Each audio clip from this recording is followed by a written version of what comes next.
Hello everyone, how are you today? Just get situated, put my hand in the screen. Hi, thanks for joining everybody. My name is Elizabeth Willett, Senior Fertility Herbalist with the Natural Fertility Company. We are the naturalfertilityshop.com and naturalfertilityinfo.com. I'm going to talk today about some frequently asked questions that we get through our email and comments and questions and everywhere actually, that frequently asked questions that come to us on a repeated basis. But I have a little bit of a foundation to set before I start in and just jump in with the questions. If you guys have questions, start typing them in and let me know when you have them, preferably in a little while when I get going on the Q&A part, and I'll be able to help, I hope. I'll try. So first I want you to know, and I think it's really important to reiterate, that herbs work in the body in many ways. There are roughly 45 different classified herbal actions, from adaptogen to antispasmodic to bitter to diuretic to nervine to tonic, and the list goes on and on and on and on and on. And what herbs do and how they do these actions is they nourish the body. They support the systems of the body in functioning how they're supposed to function, how they know how to function, their natural way of functioning. They don't trick the body into doing anything. Herbs work to remind the body how to achieve and maintain hormonal balance, healthy levels of inflammation, fight off pathogens and invaders with ease. That's what the immune system is for. It knows how to do that, and sometimes it gets overwhelmed or forgets, and so herbs help it remember. Herbs can help keep pain and discomfort at a low to no level, and the list could really go on and on and on. But how they have their actions is by helping the systems of the body do what they're supposed to do, have their action. They nourish, they don't trick the body. Medications are known to trick the body. Medications are often very essential. I'm not here to bash medication, but there is a difference. When you take herbs, you're giving the herbs all sorts of different vitamins and minerals and fiber and enzymes, and especially whole herbs, right? But you're nourishing the system. I want to make that point and kind of hammer it home. When you are taking herbs to nourish the system, you should see changes. You should experience changes. Changes in mood, energy, libido, outlook, shifts in your menstrual cycle, shifts in PMS. It hopefully will lessen or go away. Ovulation pain may stop. Your skin may improve. You may find that you're able to fight a cold quicker, or that you don't ache as much after a rather strenuous workout like you had before you started taking the herb. These are all really positive signs that the body's responding to the actions of the herbs, and we want to see shifts. So often people start taking herbs, particularly those that support the endocrine system, which is instrumental in making hormones and balancing hormones, and they see some sort of shift, especially in the menstrual cycle, and they get really worried. I get that. I understand that, especially if you've got a quote-unquote normal cycle, or what you think is a regular cycle, and there's a shift, but these shifts are the body telling you that it's responding. It's hearing what you want it to hear. It's using the herb. It's like, hi, I'm using this herb. Bear with me here while I try to figure out what I'm supposed to do on my own. There are, of course, ways in which an herb can work that may not be felt. That's really important as well, things you can't feel. We don't feel our cells. We don't feel that new layer of skin form once it sloughs off. We don't feel our eggs. Men don't feel sperm. We don't necessarily always feel fallopian tubes function, or certain things do their actions within the body. We don't normally feel our body fight free radicals, right? We don't feel the nutrients benefit our cells' health. Yet that doesn't mean that the herb, or whatever you're offering the body, the superfood, the nutritional supplement, isn't working. There's a certain level of trust that needs to happen there, because there's a lot that goes on within ourselves, many of us on a regular basis, that we don't ever feel, or probably won't see shift on a daily basis. So of course the goal is to support the body in dealing with a fertility health issue. That's why you're here watching me. That's why you reach out to our company. We have entire natural fertility programs that we rely on, and of course we hope that you see all of the changes that you wish. We hope that we see that what you're dealing with goes away or subsides or changes in a way that you want it to change. and that it gets better. We see a lot of super positive changes from women and men who commit to an entire holistic program. We don't rely on herbs or one supplement or another alone. Of course, if your goal is to get pregnant, we hope that when the time is right for you, that it's easier, whether it's natural or medical. And moreover, that your outlook is positive throughout the entire process. I think that that's a really large part that we forget about. That you trust your body, that your emotional health is in a place where you feel like you're on the right track and you feel positive about where you're going. Now having shared all that, I'm going to jump into the Q&A portion. Herbs nourish the body. They don't trick the body.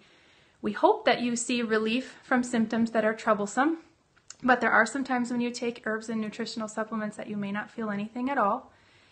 And there are probably going to be shifts when you're taking herbs, particularly herbs that support the endocrine system, and that is okay. That's a good sign.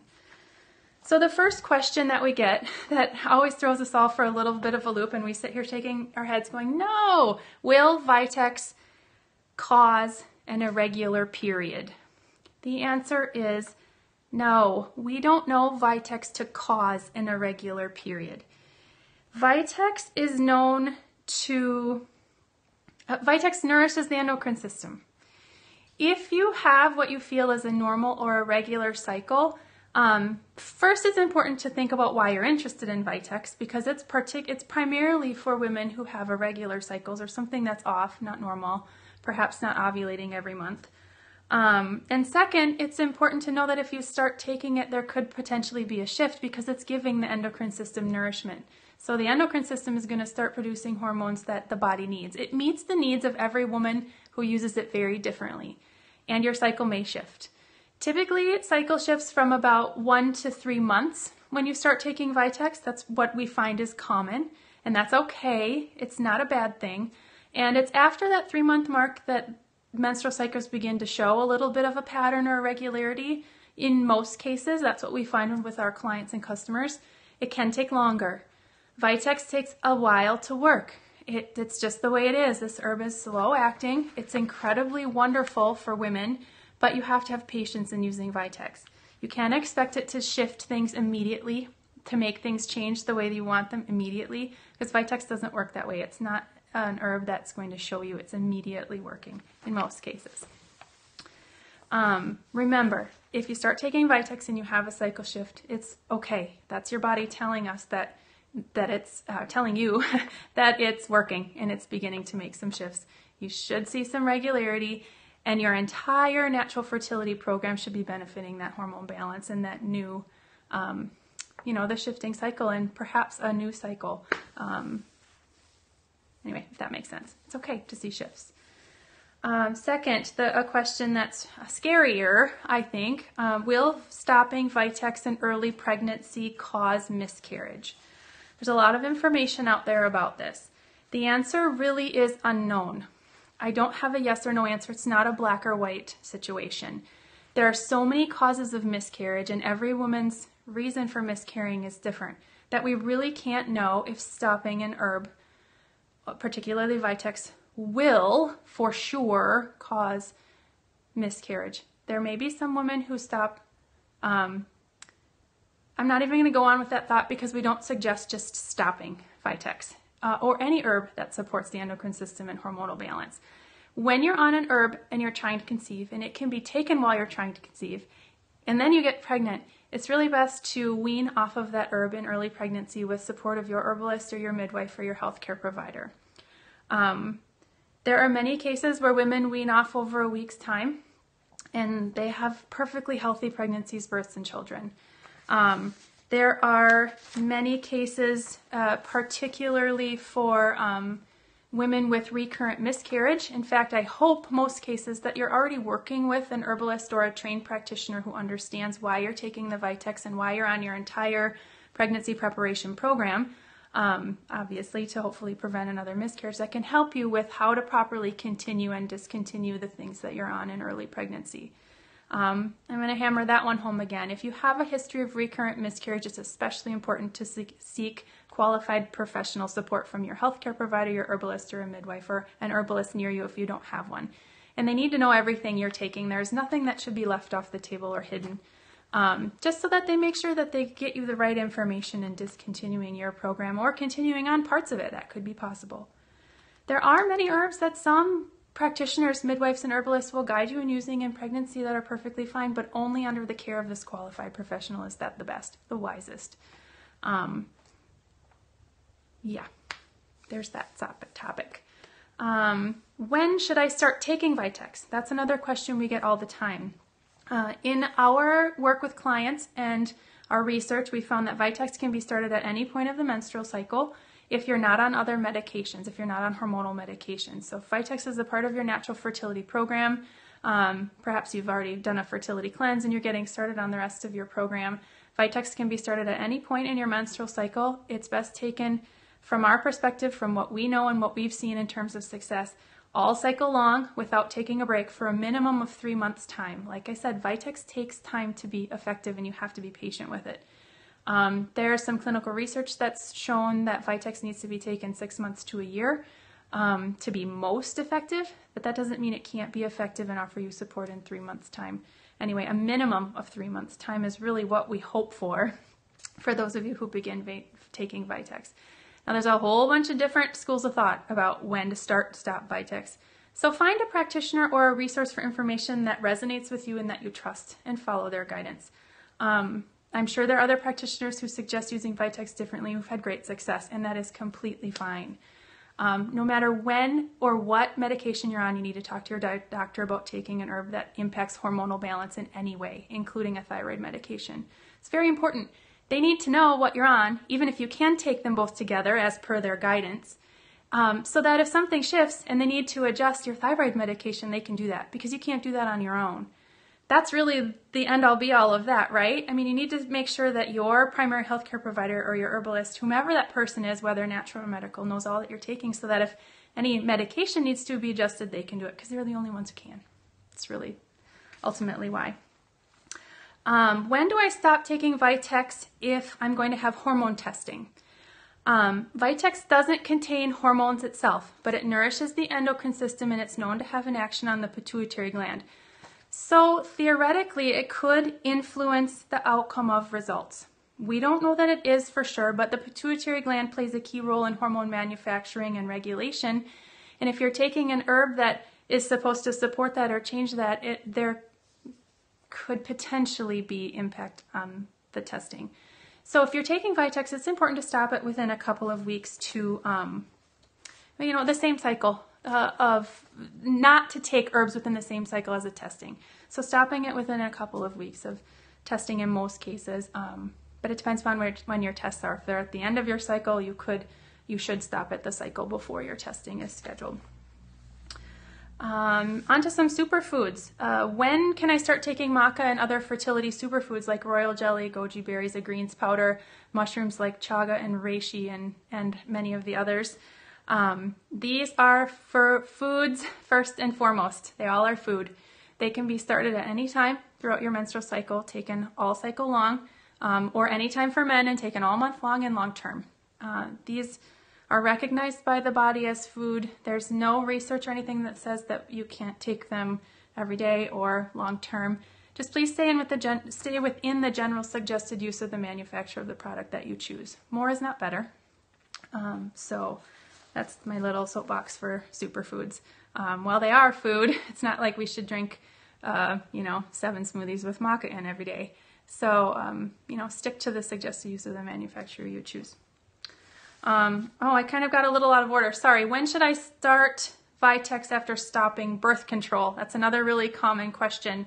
As you know, Vitex is probably one of the most, as you've realized, it's one of the most asked about herbs out there. But anyway, proposing that you stop birth control on that placebo week, if it's oral birth control, the pill, on that last week of the month when you're supposed to get your period and it's really just those placebo pills, or you've let your birth control injection run out, Vitex can be started immediately. That's completely fine, as long as you're not going to restart the birth control. So there's that answer.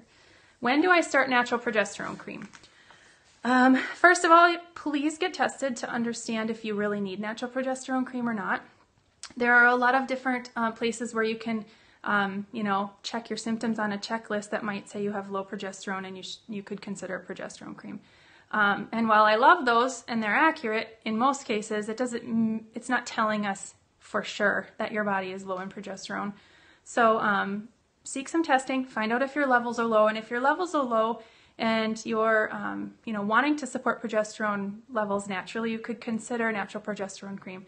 Vitex is something else to learn about, but you could consider natural progesterone cream, and if that's your choice, general suggested use based on Dr. John Lee, who is a progesterone expert. He is no longer living, but he's someone that many of us follow, is 40 milligrams total every day, with a morning application of 20 milligrams and an evening application of 20 milligrams. So 40 milligrams split between 2 doses, and I know I just said every day, and that's not true. It's for the 2 weeks before the first day of your period. Progesterone cream use is really confusing. 40 milligrams daily for the 2 weeks before your period starts, in a 20 milligram dose in the morning and a 20 milligram dose in the evening. That is general suggested use. There are many different ways to use progesterone cream and many different doses. There are loading doses. There's a suppression cycle. There's different use if you have endometriosis or PCOS. If you are being guided in using progesterone cream differently than I'm saying here, follow that other guidance, especially if it's your healthcare provider or your natural health practitioner. But I'm sharing with you general suggested use. If you're not having a period, that gets a little tricky. Work with someone who can help you figure that out. You can let us know or reach out to us at the Natural Fertility Shop. We herbalists on staff can try to help, or speak with your doctor about proper use for you. Speak with your doctor about proper use for you. That's really important too. When can I start a natural fertility program to return my body to balance after miscarriage? If the miscarriage is imminent, for sure, it's happening, you're there in that space, a program of recovery can start immediately. This program of recovery is going to look very different than a hormone balance program. It's first and foremost best to rest. Follow your doctor's protocol if you're on one. Let your body miscarry on its own. I know this time is really hard, but there are some natural therapies that you can use while that's happening, while the body's doing what it needs to do. And in terms of things like a fertility cleanse or herbs like Vitex or to support hormonal balance, self-fertility massage, castor oil packs, all of those things really are best just left aside until your first cycle after the miscarriage is complete. But while you're miscarrying, there are some things you can do. If you can, reach out to us or have your husband or partner reach out to us and we can get you a guide on what those things are. Another question, when do I stop my natural fertility program before I start IVF? Fabulous question. This really depends upon the program you're on. Hopefully your doctor knows all of the program you're on, the natural fertility program, and all that you're taking. Please don't keep anything from them, particularly your RE. Hormonal balance herbs, Vitex in particular, Tribulus. There are many others, but those are the two that are jumping out in my mind right now. Should be stopped within 2 weeks of beginning any medications for your medical fertility procedure. This could be IUI or IVF. Superfoods and nutritional supplements can be continued until medications are started, and if you let your doctor know and he's totally okay with you continuing something, you could consider that. That's why you need to let your doctor know all that you're on. If you're not going to tell your doctor, you're going to have to stop everything. That's really the best. We don't want to interfere with that IVF process in any way at all, because it's emotional and it's expensive, and you're going to be taking medications and stimulating your ovaries, which can be painful. And, right? You all who have been there understand it better than I. But if you want to let your doctor know what you're on and ask him for his guidance, and he will guide you and he guides you, then you can do what he says. But if you're not going to tell him, which I hope you won't, your natural fertility program, it's best to discontinue those things. What can I use if I'm taking a short break during IVF and going to do FET later on? There are a lot of natural therapies that's super exciting. Reach out to us. We have an entire guide of things that you can consider, learn more about. And perhaps you've already done some of those in preparation for the whole process, so you could use those during that wait time before FET. The next question, believe it or not, this comes through quite a bit. Can I take herb XYZ, I'm going to call it any herb, fill in the blank, to influence my ability to have twins or the gender of my baby? The answer is no. That's all I have for you. There's no proof that an herb or natural therapy or supplement of any kind will help you have twins or help you influence the gender of the baby. There are some cases where women have used Clomid, which is a fertility medication, and been able to conceive twins or been through a medical fertility procedure where a number of embryos are implanted and they have multiples. That's really probably the only way to influence that. Another question that is really hard. This is probably one of the hardest questions that I get, and that I would venture a guess that the members of our team get. What are my chances? What are my chances of successful IVF? What are my chances of healing and getting rid of this fertility health issue? What are my chances of this product helping me with my issue? You could fill in the blank and ask that question in regard to almost anything. What are my chances? Of course, we hope that your chances are fantastic and that your natural fertility program is going to help you and increase your chances. But no one can know this for you. I don't know. Our customer care team doesn't know. Even your doctor may not know. That's the real hard part about all of this. This is where trust has to come into play. This is where the historical use of and the clinical use of and the studies of whatever you're interested in taking and trying have to come into play and help you trust what you're offering your body, because we can't know your chances of success. I want to. Man, if I did, I would be really popular, but I just can't know. And that's the truth, the hard and fast truth. You know, there are fertility clinics that will give you their success rates. And people do share success rates in general for medical fertility treatments. I've seen the numbers. I'm not going to share them here because I don't want to be any more negative than I'm sorry I don't know. But there are a lot of factors that go into those success rates. And it may not be the average person. And those success rates may be skewed to make the particular clinic look like they have better success. This is all reality. But anyway, trust that you've chosen a natural therapy or a natural fertility program or to work with a particular practitioner, whether medical or natural or both, because you believe that it will help you. Believe in the program, trust it, trust the natural therapy, ask a lot of questions, read the research if that's something that you're into. Read success stories of what other women have done. Sometimes that can be the one little piece of motivation that you need to try a fertility smoothie every day or whatever it is. I know fertility smoothies seem really easy, but we don't know your chances of success. We want you to be successful. That's our goal. We have a lot of women who share success stories and what they did to achieve their goals. But I don't want you to be so focused on your issue or your chance of achieving your end goal that you miss all the little successes along the way. So many times I have women reach out to me with an entire email. I tried the cleanse, I didn't like it, but my period was a little bit more regular. I didn't have PMS, I didn't have pain, I didn't have my day of rage, I didn't have ovulation spotting, but I'm not pregnant. And I have to be the one to say, but wait a second, you didn't have PMS this month. You didn't have ovulation pain this month. Your back didn't hurt. You didn't have your day of rage. The cleanse, I think, may have helped. Or whatever product it was, right? This could be any product in any scenario. I feel like sometimes we're so focused on what we want our end result to be that we miss the successes and the little things along the way. Not all of us, but some of us. So don't be so focused on will I achieve success to miss the little things along the way that have improved or gotten better or could be rays of hope on your journey. Sorry, that was more of a soapbox than I thought it was going to be. Thank you for allowing me that. I love that.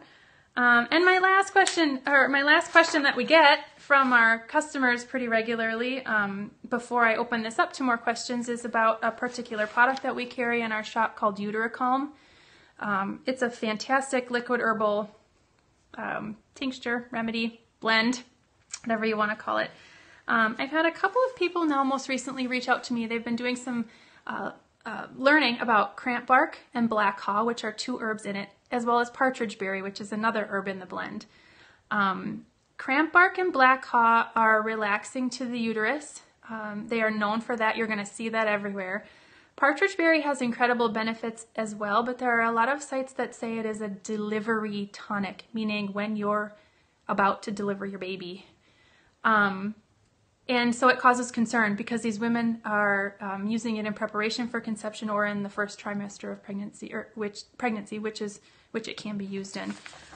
So I wanted just to share that partridge berry, which is also known as squaw vine, is really a gentle astringent herb. It's tonic and strengthening to the uterus.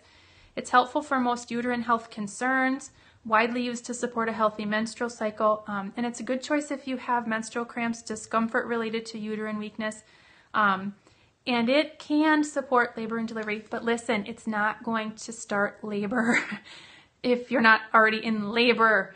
So don't be worried about UteriCalm if you're not at that point in your journey.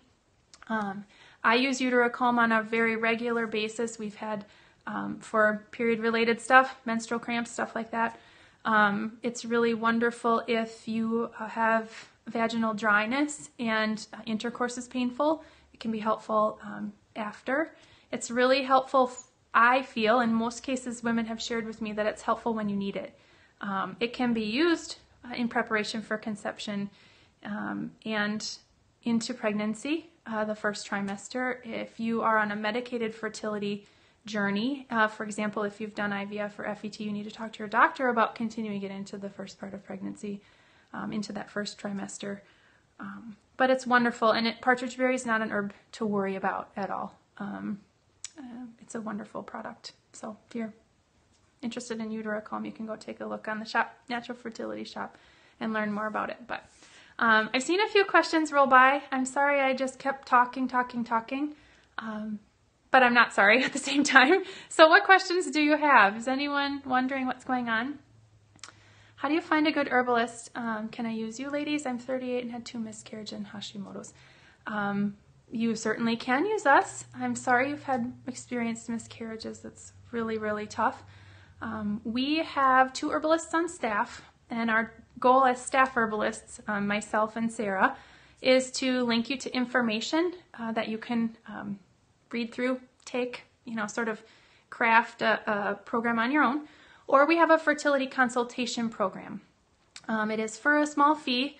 It's actually a really inexpensive fee for what you get, but we have 2 different fertility consultations. There's an email version where you get an email version of your quick guide and a recording of your herbalist explaining a program she creates for you, or a phone consultation if you're in the United States. Right now they're US only, but our phone consultations involve that written guide that you get as a PDF as well as a live phone conversation with your herbalist. We have 2 herbalists on staff. They are very highly trained and knowledgeable, compassionate women, and they would be happy to go through the process with you in a fertility consultation if you wanted that more one-on-one support. Oh, thank you. You're so kind. Yeah, that's what we want. Oh, well, you have a really, really, really great outlook. I'm proud of you. Good luck. I'm sorry I missed that last question. Consultations are awesome. Thank you for throwing that out there. We have so many amazing connections between our clients and our herbalists through our consultations.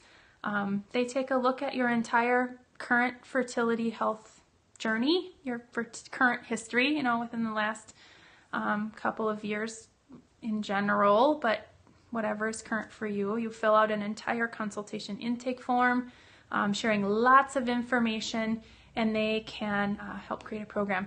And medical results. Fabulous question. I'm glad that you asked that.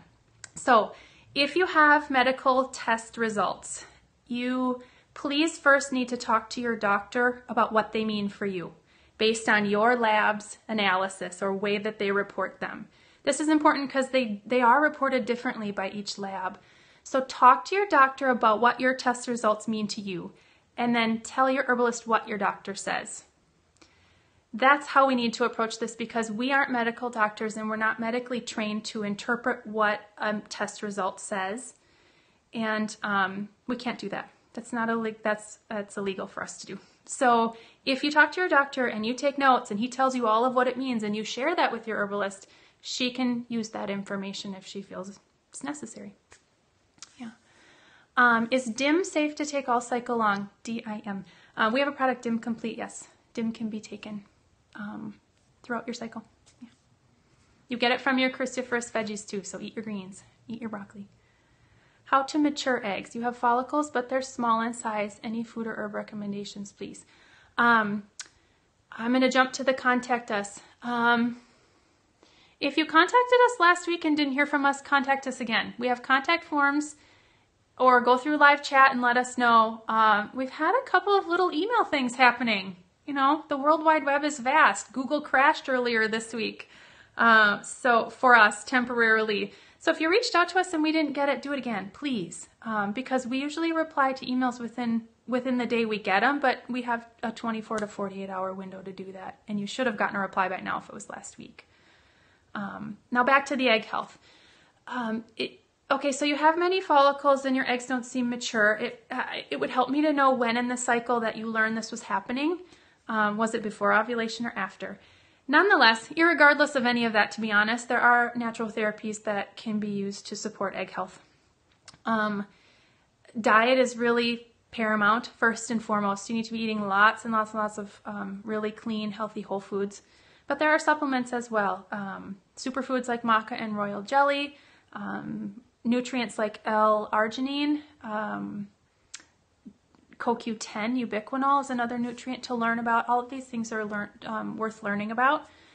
Supporting healthy circulation to your ovaries and your reproductive organs, that entire pelvic bowl, is really important because the more fresh oxygenated blood the ovaries get, hopefully the better they'll function and the more nourished your eggs will be. An antioxidant blend might be something to consider in addition to your whole food diet, because antioxidants help keep our cells healthy and fight off free radicals, anything that might damage our cells on a level that we, again, don't feel, like I spoke about earlier in this talk. So there are many things you can do. You can certainly go to either website in that contact buttons in the top right corner, or through our help center on Natural Fertility Shop. Reach out to us and we'll get you more information. A lot more detail than I have time for now, but you're welcome. What else, you guys? This kind of was a long talk. I haven't talked this long in a while. So does anyone else have any questions? I don't want you to be scared of herbs that support hormonal balance, particularly Vitex. So hopefully a little bit more of a Vitex focus in this talk was helpful and will be to others who watch down the road. Camu versus acai berry. I don't know. I'm sorry. I have a slight bit of knowledge about acai. Is that how you say it? I've heard it pronounced differently. But they're both supposedly really high in antioxidants. I don't know that they've been studied in relation to fertility health. I don't have that information, but I also don't know them to be harmful. I know acai is one of those superfoods. It has been for a little while now, for a few years. That's touted as being really fantastic, filled with antioxidants. And so I would think that in moderation here and there, it would be just fine. But you're going to have to keep doing your research if you want more sound, solid advice than I can give. That's great. Vitex and maca has really helped my cycle, but I first saw the results after 8 months. Way to go, and stick with it. Because it's true, and everyone's story is going to be a little bit different. Vitex takes time. Maca can give you energy and make you feel kind of peppy and boost your libido fairly quickly, but Vitex really does take patience and time. Someone asked about vitamin C. Vitamin C is fantastic. There is really not a lot of information that says that it's not fantastic. You want to make sure you take vitamin C first get vitamin C first through your diet. And if you need to supplement, you of course can. There are a number of them out there, from gummies to chewables to swallowable tablets, those made with rose hips and all sorts of different vitamin C's. It's a huge category. Taking a lot of vitamin C can be drying. If you're taking large amounts of vitamin C, it can be drying in the body, meaning it may help slow down heavy menstrual flow. It may dry up excessive cervical or vaginal secretions. Those are things some people don't want. So just don't take more vitamin C than you need. And if you're curious about a general suggested dose, go to the RDA, the National Institutes of Health, or search the RDA of vitamin C and get an idea of what the authorities in the area say, or in that, subject matter say. But diet is a fantastic resource. All those fruits and veggies you're eating on your fertility diet are going to be giving you vitamin C, almost all of them. So you may not need extra. You've taken Vitex for a year and blood tests show high prolactin. Any links? Should I stop Vitex? It's generally at about that year's time that we suggest weaning off of Vitex to see how the body maintains on its own. I'm curious if you're able to find a reason for your continued or elevated prolactin levels. Sometimes there are more deep-seated reasons for that happening. So ask your doctor if he can explain to you why this is happening. And then I would suggest working one-on-one with an herbalist to decide if Vitex is something you should keep trying or if you need to shift your program a little bit. I don't know enough to give you any more information, but we do have links on naturalfertilityinfo.com about elevated prolactin levels, as well as Vitex, of course, but you could go there to search that or reach out to us and we'll get that for you. Yeah. Anybody else? Topical progesterone cream versus prescription natural micronized progesterone cream. So typically prescription progesterones, even if they're the creams, are different. Prescription progesterone, often cream versus natural cream, often offers a higher dose or per milligram, or they can be manipulated to offer that higher dose. Natural progesterone cream is recognized as comes from a plant source, typically, often soy or wild yam, and is recognized by the body as bioidentical, like the hormones of the body. So I don't know what else I should say. They're different, so it's really best to make sure that you follow the suggested use of that prescription progesterone that you got. And there are many cases where prescription progesterone is going to be better for you, or worth using. For example, in pregnancy, if you're, if there's a threatened miscarriage and your doctor realizes you need progesterone, you need to use the prescription progesterone. You will be fine in using it. I know people are scared of prescriptions, but it's at that point that we really need to focus on saving the pregnancy versus using a prescription instead of natural. Did you have a specific question about the two, or? Okay.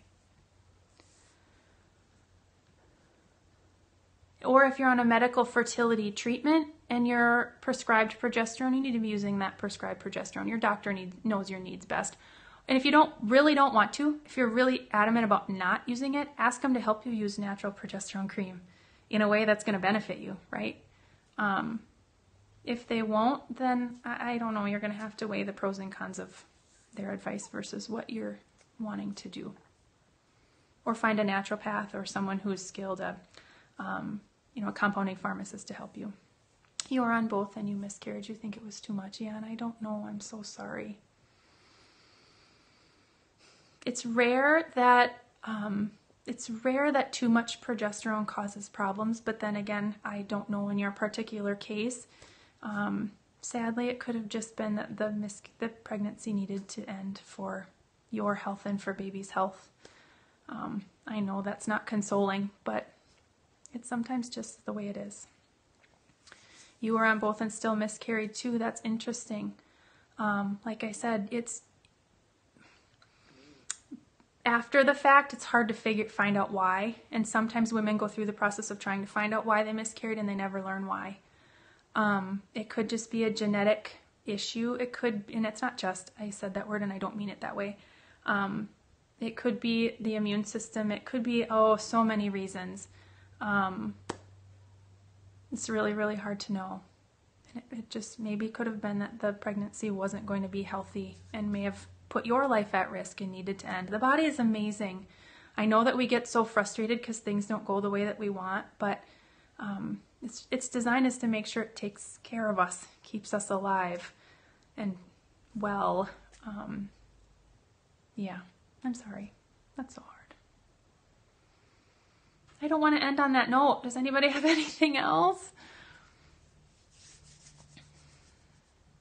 This is great conversation. Thank you for the questions and comments. I really appreciate the participation. It's always fun. Including some of the stuff I didn't understand what was happening, like all the question marks and the words I weren't English. I'm sorry. I don't know any other language very well. I just started charting my cycle, and I don't this time ever ovulating. Maybe don't think. Yeah, sorry. I know, phones, right? What do you mean by just? When did you start? And I'm wondering if you have a determined fertility health issue. It would also be helpful to know the length of your cycle in total. 1 month ago. Give it some time. I know you're probably wanting to try to conceive, and you certainly can if you're seeing those other signs, like your libido increases and your cervical mucus changes to that more egg white, like fertile mucus, and your mid-cycle, if you spot in mid-cycle, those are all indicators that ovulation could be happening. So do try to conceive, but with charting, sometimes you got to give it time. If the number one thing that throws charts off, believe it or not, is a faulty thermometer. So many times women are like, this charting thing, and their thermometer is not, something's wrong with it. So if you bought it brand new, there shouldn't be anything wrong, right? So we got to look to the next thing. But if you've been using a basal body thermometer for some time and it's not working for you right, it might be time to think about a new one. If you're using an app on your phone, I'm not familiar. I wrote a whole guide about them because I studied them, but I haven't done it myself to know well enough. But there are also things that can impact your temperature. So for example, if you've got 5 nights in a row where you slept about the same amount of time from start to finish and you didn't wake, and you took your temperature at around the same time after waking up, and you're seeing a bit of a pattern, but then on that 6th night, the dog barked or the wind happened, or you had a bad dream, or you woke up in the middle of the night, and then you fell asleep again and you woke up an hour or so later or earlier, your temperature could be off. So there's all sorts of things that impact charting. And Sarah and I can try to walk you through that if you want to give us details in private and not here on a public forum. So you can reach out to us on our site. Through either site, Natural Fertility Shop or Natural Fertility Info. So charting is something that I'm still learning. I'm still learning every day. I don't know it all. I don't know anything really. But charting is one area where I do need to grow. I understand, and I'm sorry. I don't want it to make it sound difficult, because once you get in a rhythm, it can be fairly easy, but it is time consuming, and you do have to be patient. And we do have to factor in, certain things like sleep disruptions. And if you get sick, it can be hard. If you have PCOS and other fertility health issues, it's not the easiest thing to do. It's worth it. It's worth it. Why not? I mean, everything's worth it at this point, right? So I'm unmarried, but started some Myth Your Vice last year because having trouble with... Oh, I missed the end of that. Share that again. Can you? I hope you copied and pasted it so you can type it again. While I wait to see your question or comment, we work with many women who are unmarried, aren't necessarily in a place where they could have kids. They worked! Yay! Oh, that's so exciting! Congratulations! You don't have to be in a committed relationship to come work with us. That's the truth. We work with anyone who has a menstrual cycle or any man who has fertility-related concerns or questions. So I'm happy that you had success. That's fantastic. Yay. Cool. All right, well, that's a happy note to end on, so I'm going to stop there today. We are available for questions. If you have more of them, reach out to us through our websites. We're happy to help as best as we can and get you to information to empower you to make choices, natural fertility health choices while you're on your journey. And I hope that you'll join me next week. I'm not quite sure yet what I'm going to talk about, but I'll be back, and hopefully it's just as enlightening and helpful as this was. So thank you very much. Yes, happy Thanksgiving to you. Have a fantastic weekend. Oh yeah, next week. I'll probably be back on Friday because I do work the day after Thanksgiving. So we'll see you then. All right, bye.